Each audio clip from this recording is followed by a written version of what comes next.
Hey y'all. My doctor's visit went beautifully,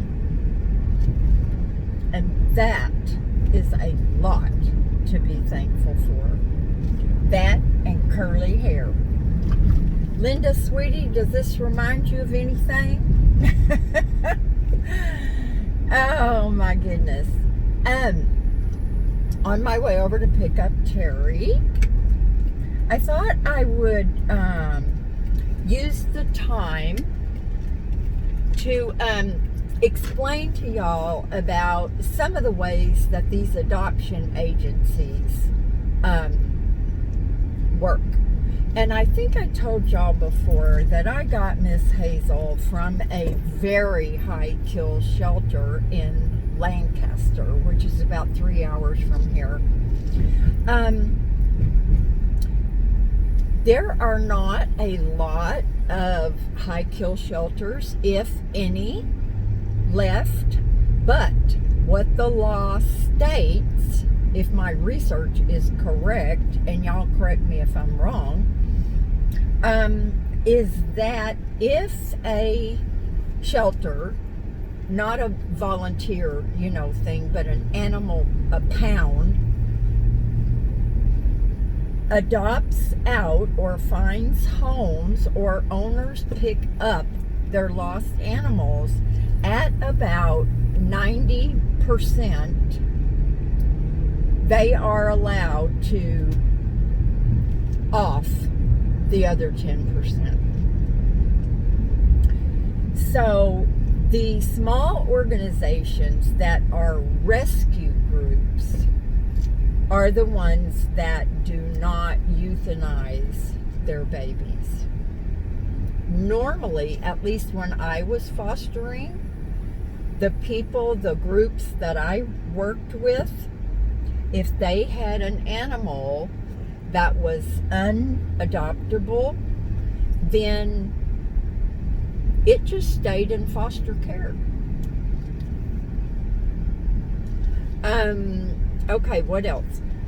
First of all, let me say that things would be so much easier and simpler if all these places used the same application.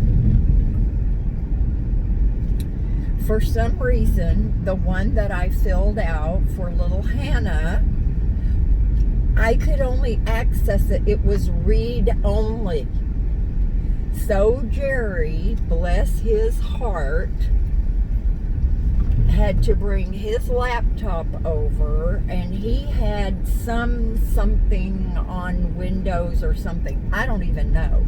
So we filled it out together on my big TV.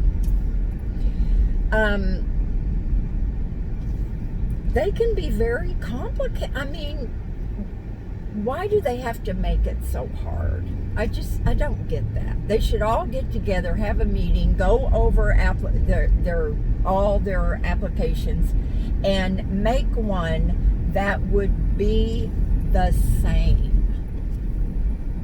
Now, the Rescue Me site, I think I told y'all, individual owners can use it to rehome their animals, which I'd be a little bit leery of someone who was trying to rehome their animal. I'd be afraid that they were not going to be totally honest with me if there were some issues. And we all know Miss Hazel had a ton of issues. And I believe that she was given to me because I loved her anyway. I had the patience to deal with her and her issues. A lot of people would have gotten Hazel, then when they realized the issues, they would have taken her back to the pound. That's very traumatic, I think, for a little animal to get rescued, get a taste of love, and then get returned to a cage with a concrete floor. Just my humble opinion. Oh, my hair's dried good. So some of them, a lot of them actually have where you have to either already have another animal, another little dog or cat, or you have to adopt a bonded pair, which I wouldn't mind, but that's twice the expense, and where I live they only allow one, even though a lot of people have more than one, but I don't care. But anyway, this is not a really simple process. Now you can filter, but you can do California, but very few of them let you check off within a certain amount of miles. So that also makes it a little more difficult.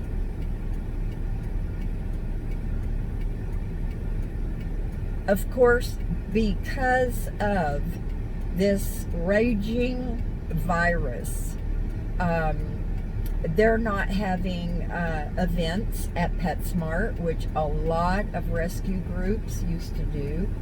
And you would just go to PetSmart on that date, and you would get to see their little furry people. And it was so much easier to make your selection. Now, Hazel, bless her sweet heart. God, I miss that baby. But she, being at a pound, they had no idea of her issues. And ever since I have gotten her 12, 13 years ago, I have told people, rescue from a rescue group. Now, what most of those rescue groups do is they rescue from pounds, and especially kill pounds. If they're a specific breed rescue, which you don't find very many purebred dogs, but you do occasionally. I got my little guy that was before Hazel from Pound, and he was a purebred silky terrier. Now, shame on people who open their doors and let their little animal out to become a stray. And the vet told me mostly that happens when an older person goes to a nursing home or they pass away, and none of the kids want the animal. Now, they don't take it and surrender it to a pound or a shelter because there's a fee, and it's a little more trouble. So shame on those people. So, say I had a Pomeranian and I was terminally ill. I couldn't take care of her. I didn't have anybody to give her to, blah, blah, blah. I could call a Pomeranian rescue group, and normally, if they had any room at all, they would take your baby. And even if it's a Pomeranian mix, because that's kind of what they specialize in. But that's kind of the way they work. And here is the thing that, to me, I understand it, I guess, but Miss Hannah and this particular Merino Valley group, when they have a little animal for adoption, and he's a handsome dude, and he smiled at me. Anything to distract me. Anyway, what was I saying? Oh, yes. They have a raffle or I forget what they call it. It's a raffle, really. And so I guess they put everybody's name in a hat and they draw one out. And then they do, I hope, a closer adoption process. Now, I really liked a couple of the rescues that I worked for. They only adopted fairly locally. I think it was like 25 miles, 35 miles. But they did home inspections. Anyone can lie on these applications, you guys. I could say I had the nicest little fenced-in home, which is true in my case. I could lie about anything and everything. Some of them do pull up your name looking for animal abuse records, but they don't all do that. So the home inspections, I think, are a really good thing. And I'm telling you, knocking on a neighbor's door would be something that I would want to do. I wouldn't have a problem if they knocked on my neighbor's door. Everyone I know would give me a good reference. So that's just kind of an overview, you guys. And I'm going to tell you my personal preferences. I do not mind a mixed breed at all. They are usually healthier. Purebreds tend to have more breed-specific health problems. And people with these itty-bitty, tiny little teacup and miniature teacup animals, they have inbred them so much. They will take a son who is really tiny and a mother, and they will breed them to get the smallest baby they can.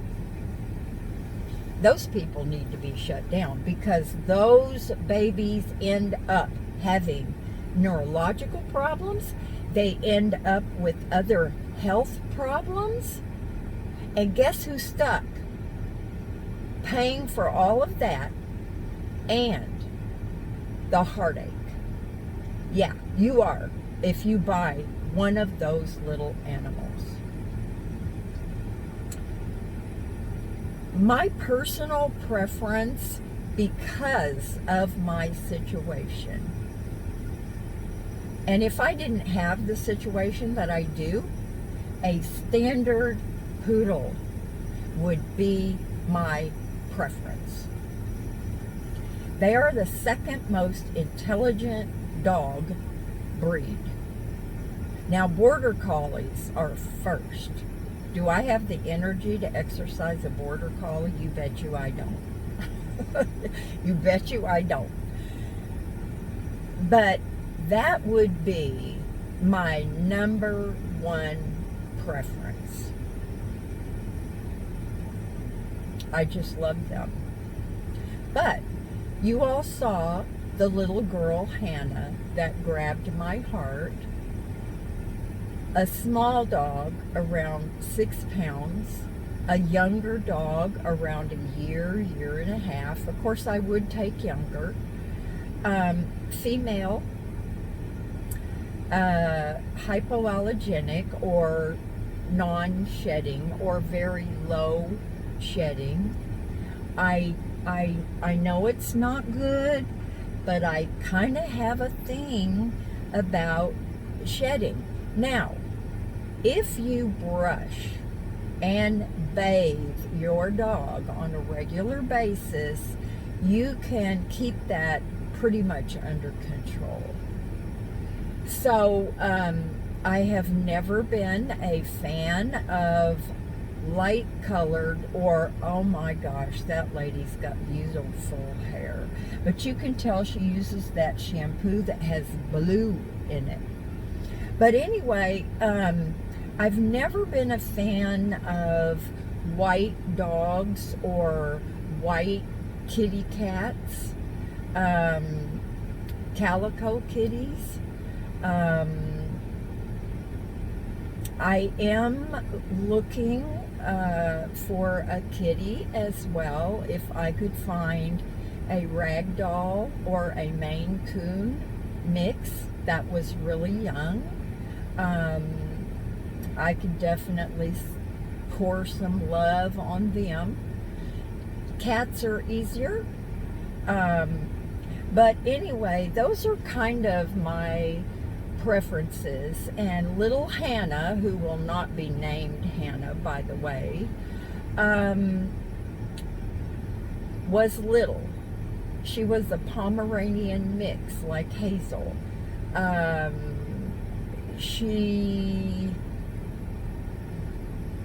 don't know, the little girl just spoke to me. She wasn't white. Now, I'm not against Caucasian people, y'all. You know, I know and like quite a few white folks. But I also know and like quite a few black folks.